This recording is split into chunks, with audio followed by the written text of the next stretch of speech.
பாசத்திற்குரிய இனிய உறவுகளே வணக்கம். 2026ஆம் ஆண்டுக்கான தமிழக சட்டமன்ற தேர்தல் முடிவடைந்துள்ளது. வருகிற மே மாதம் 4ஆம் தேதி வாக்கு எண்ணிக்கை நடைபெற இருக்கிறது. இந்த தேர்தலில் திமுக கூட்டணி கட்சிகளோடு களமிறங்கியுள்ளது. அதிமுக கூட்டணி கட்சிகளோடு போட்டியிட்டுள்ளது.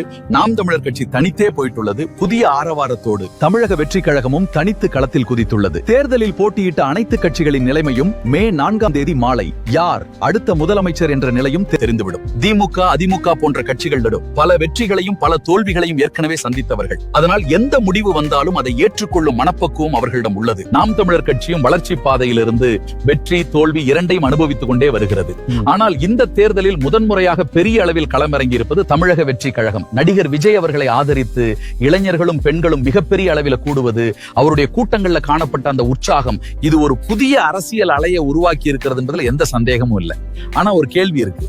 வெற்றி வந்தா கையில் தூக்கி கொண்டாடுறது மட்டும் போதுமா? தோல்வி வந்தா மனதை கட்டுப்படுத்திக் கொள்ளும் மனநிலை இந்த கூட்டத்துக்கு இருக்கிறதா? அதுதான் என்னுடைய நேர்மையான கேள்வி. ஏன்னா அரசியல் என்பது நம்ம வாழ்க்கையின் ஒரு பகுதி தான். ஆனா நம்ம வாழ்க்கையே அது மட்டும் இல்ல. அதிகமான உணர்ச்சி சில நேரங்கள்ல தவறான முடிவுகளுக்கு வழிவகுக்கும். அந்த ஒரு நொடி உணர்ச்சிக்காக நம்ம வாழ்க்கையே பாதிக்கக்கூடிய எந்த முடிவும் எடுக்க கூடாது. நீங்கள் ஆதரிக்கும் தலைவர் வெற்றி பெற்றால் அதை அடக்கத்தோடு கொண்டாடுங்கள். தோல்வி அடைந்தால் அதை மனதளவில் ஏற்றுக்கொண்டு நிதானமாக முன்னேறுங்கள். ஜனநாயகத்தில் மக்களின் தீர்ப்பே இறுதி. எது எப்படி இருந்தாலும், நமக்கு பிடிச்சிருந்தாலும் பிடிக்கவில்லை என்றாலும் ஜனநாயகத்தில் மக்களின் தீர்ப்பே இறுதி.